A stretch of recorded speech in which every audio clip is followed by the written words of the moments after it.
26ویں پارہ میں سورہ حجرات کی آیت نمبر 11، اس میں اللہ رب العزت ارشاد فرماتا ہے یا ایھا الذین آمنوا، اے ایمان والو، لا یسخر قوم من قوم، تم میں سے کوئی ایک دوسرے کی ہنسی اور مذاق نہ بنائے، ایک آدمی دوسرے آدمی کا مذاق نہ اڑائے، عسیٰ ان یکونوا خیرا منہم، ہو سکتا ہے جس کا تم مذاق اڑا رہے ہو وہ مذاق اڑانے والوں سے زیادہ بہتر ہو، جس کا مذاق اڑایا جا رہا ہے ہو سکتا ہے وہ آدمی ان سے بہتر ہو جو مذاق اڑا رہے ہیں۔ ولا نساء من نساء، اور نہ ہی کوئی عورت کسی عورت کا مذاق اڑائے، عسیٰ ان یکن خیرا منہن، ہو سکتا ہے جس کا خواتین مذاق اڑا رہی ہوں وہ عورت ان سے بہتر ہو۔ ولا تلمزوا انفسکم، اور آپس میں ایک دوسرے کو طعنے نہ دیا کرو۔ ولا تنابزوا بالالقاب، اور نہ ہی آپس میں ایک دوسرے کے برے نام رکھا کرو۔ بئس الاسم الفسوق بعد الایمان، کیا ہی برا نام ہے مسلمان ہو کر پھر فاسق کہلانا۔ ومن لم یتب، اور جو آدمی توبہ نہیں کرتا، فاولئک هم الظالمون، پس وہی لوگ ظالموں میں سے ہیں۔ اس آیت کریمہ کے مختلف شان نزول ہیں، ایک آیت کریمہ ہے اور کئی احکامات اس میں بیان کیے گئے۔ ایک تو مرد مردوں کا مذاق نہ اڑائیں، دوسرا عورتیں عورتوں کا مذاق نہ اڑائیں، تیسرا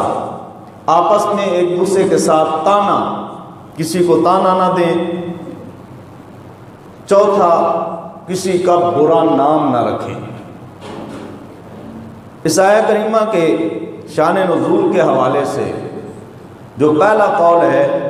فرماتے ہیں یہ حضرت ثابت بن قیس بن شماس ان کے حق میں یہ آیت کریمہ نازل ہوئی۔ کل بھی ان کا ذکر خیر ہوا، آج پھر ان کا ذکر خیر آ گیا۔ یہ حضرت ثابت بن قیس بن شماس یہ اونچا سنتے تھے، بلند آواز میں سنا کرتے تھے۔ یہ جس وقت نبی پاک صلی اللہ تعالیٰ علیہ وسلم کی بارگاہ اقدس میں حاضر ہوتے، صحابہ اکرام رضوان اللہ تعالیٰ علیہ مجمعین کو پتہ تھا کہ یہ اونچا سنتے ہیں تو ان کے لیے جگہ چھوڑ دیتے تھے اور ان کو آگے بٹھاتے تھے۔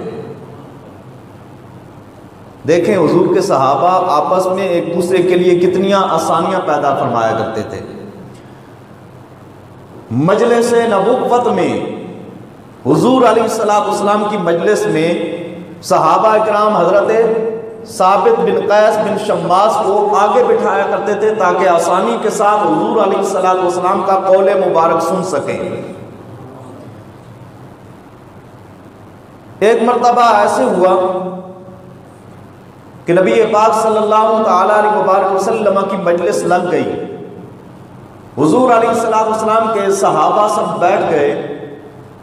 اور جس وقت مجلس لگ جاتی تھی تو پھر دستور یہ ہوتا تھا جو آدمی جہاں آئے وہاں پہ جگہ ملتی ہے تو بیٹھ جائے، اگر بیٹھنے کے لیے جگہ نہیں ملتی تو پھر کھڑا ہو کر حضور علیہ السلام کا کلام سنیں۔ یہ حضرت ثابت بن قیس یہ جس وقت دیر سے آئے، مجلس نبوت لگ چکی تھی، حضور علیہ السلام کے صحابہ بیٹھے ہوئے ہیں، اور یہ آئے اور حضور کے صحابہ کو الگ سائڈ پہ کرنے لگے اور کہا جگہ دو جگہ دو۔ جگہ لیتے لیتے نبی پاک صلی اللہ تعالیٰ علیہ وسلم کے اتنے قریب آ گئے یہاں تک کہ آقا علیہ السلام اور حضرت ثابت بن قیس بن شماس کے درمیان ایک آدمی کا فاصلہ رہ گیا۔ جب ایک آدمی کا فاصلہ رہا تو حضرت ثابت نے انہیں بھی یہ کہا کہ آپ تھوڑا سا سائڈ پہ ہو جائیں، تو انہوں نے کہا کہ آپ اپنی جگہ پر بیٹھ جاؤ، آپ کو جگہ مل گئی ہے تو بیٹھ جاؤ۔ حضرت ثابت غصے میں آ کے اس کے پیچھے بیٹھ گئے، اور جب دن خوب روشن ہو گیا، اس کا یہ مطلب ہے کہ یہ مجلس صبح کی نماز کے بعد لگی تھی، اور الحمدللہ ہماری مجلس بھی یہ سنت مصطفیٰ کے مطابق صبح کے بعد لگتی ہے۔ تو حضور علیہ السلام کے صحابہ، حضرت ثابت بن قیس اس آخری صحابی سے جس وقت صبح خوب روشن ہو جاتی ہے اس سے پوچھتے ہیں کہ تم کون ہو؟ انہوں نے اپنا تعارف کرایا کہ میں فلاں شخص ہوں۔ تو ثابت نے غصے میں تھے کہ مجھے انہوں نے جگہ نہیں دی، انہوں نے کہا تو فلانی کا بیٹا ہے، ان کی ماں کا نام لیا، والدہ کا نام لیا۔ تو کسی کا نام